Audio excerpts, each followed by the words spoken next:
Assalamualaikum warahmatullahi wabarakatuh. Selamat pagi anak-anak. Hari ini kita belajar bahasa Indonesia lagi membahas tentang drama.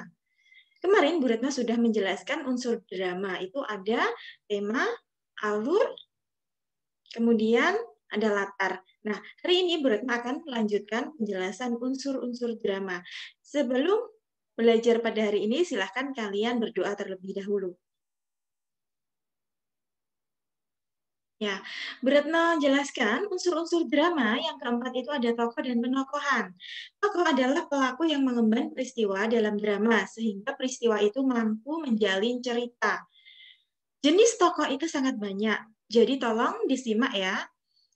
Yang pertama, jenis tokoh berdasarkan sisi keterlibatannya dalam menggerakkan alur. Itu ada 3 tokoh. Tokoh sentral, tokoh bawahan, dan tokoh latar. Tokoh sentral itu tokoh yang amat potensial menggerakkan alur. Tokoh sentral mempunyai potensi yang dipandang dapat menghasilkan atau menguntungkan. Tokoh sentral merupakan pusat cerita, penyebab kemunculan konflik. Jadi tokoh sentral ini tokoh yang sangat penting ya, di situ merupakan pusat yang menjadi pusat perhatian. Yang kedua ada tokoh bawahan. Tokoh bawahan ini tokoh yang tidak begitu besar pengaruhnya terhadap perkembangan alur, meskipun tokoh bawahan juga terlibat dalam pengembangan alur. Yang ketiga ada tokoh latar. Tokoh latar ini tokoh yang sama sekali tidak berpengaruh terhadap perkembangan alur. Kehadiran tokoh latar hanya sebagai pelengkap latar.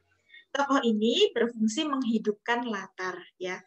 Jadi ada tokoh sentral, bawahan, dan tokoh latar. Kalau tokoh sentral itu yang menjadi pusat cerita. Bisa dikatakan sebagai tokoh utama ya, tokoh sentral, sedangkan tokoh bawahan itu yang tidak begitu besar pengaruhnya terhadap perkembangan alur. Tokoh bawahan juga bisa disebut, tokoh bawahan ini sama seperti tokoh tambahan. Nah, yang terakhir ada tokoh latar, ini sebagai pelengkap latar saja, tidak berpengaruh terhadap perkembangan alur. Yang kedua, jenis tokoh berdasarkan sifatnya. Ada tokoh protagonis dan tokoh antagonis. Ini kalian sudah sering kali mendengar, pasti sudah hafal di luar kepala ya. Tokoh protagonis itu tokoh yang kita kagumi, yang salah satu jenisnya disebut hero atau pahlawan. Tokoh ini yang taat norma-norma dan nilai-nilai ideal bagi kita.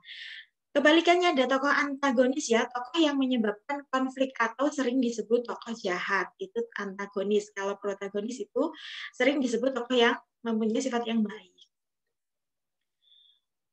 Yang ketiga, jenis tokoh ya berdasarkan ini perwatakan tokoh ada 2. Ada tokoh statis dan tokoh berkembang.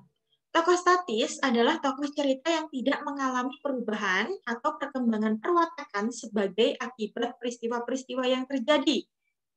Jadi misalnya di awal cerita dia sudah dijelaskan memiliki sifat yang malas, ya.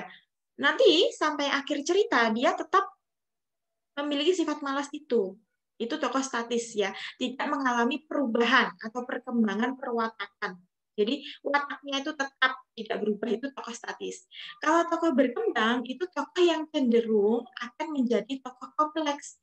Tokoh berkembang ini disebabkan adanya perubahan dan perkembangan sikap, watak, dan tingkah lakunya. Perubahan dan perkembangan itu dapat terungkap melalui berbagai sisi kejiwaannya. Jadi misalkan di naskah drama nanti ada cuplikan ada tokoh yang memiliki perangai yang buruk, misalkan suka mencuri. Nah, di akhir cerita, di akhir drama itu, sang tokoh itu berubah, sadar akan perilakunya bahwa mencuri itu perbuatan yang tercela, kemudian ia berubah menjadi seseorang yang baik, yang tidak mencuri lagi. Nah, itu termasuk tokoh berkembang. Jadi mengalami perubahan watak, ya.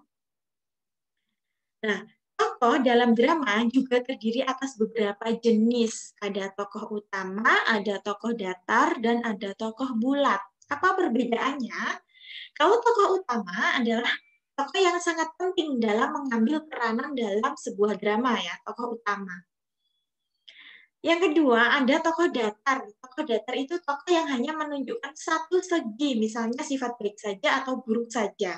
Sejak awal sampai akhir cerita, tokoh yang jahat akan tetap jahat.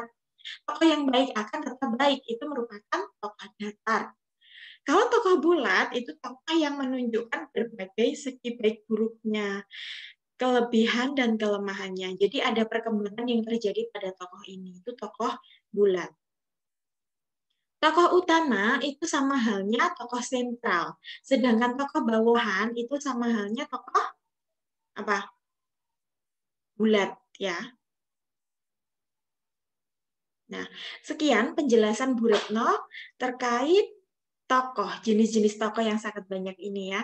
Jadi tolong kalian pahami, kalian mengerti. Apabila kalian masih mengalami kesulitan dalam memahami, boleh sekali bertanya ke Bu Retno secara WA, ya bisa di WA grup juga. Tugasnya untuk hari ini silahkan kalian melengkapi tugas-tugas bab teks ulasan dan teks persuasi bagi yang belum selesai. Bagi yang sudah selesai, silahkan kalian mempelajari materi ini supaya lebih paham. Ya, apabila ada kekurangan Bu Retno minta maaf, Bu Retno rasa sudah cukup pertemuan hari ini. Wassalamualaikum warahmatullahi wabarakatuh.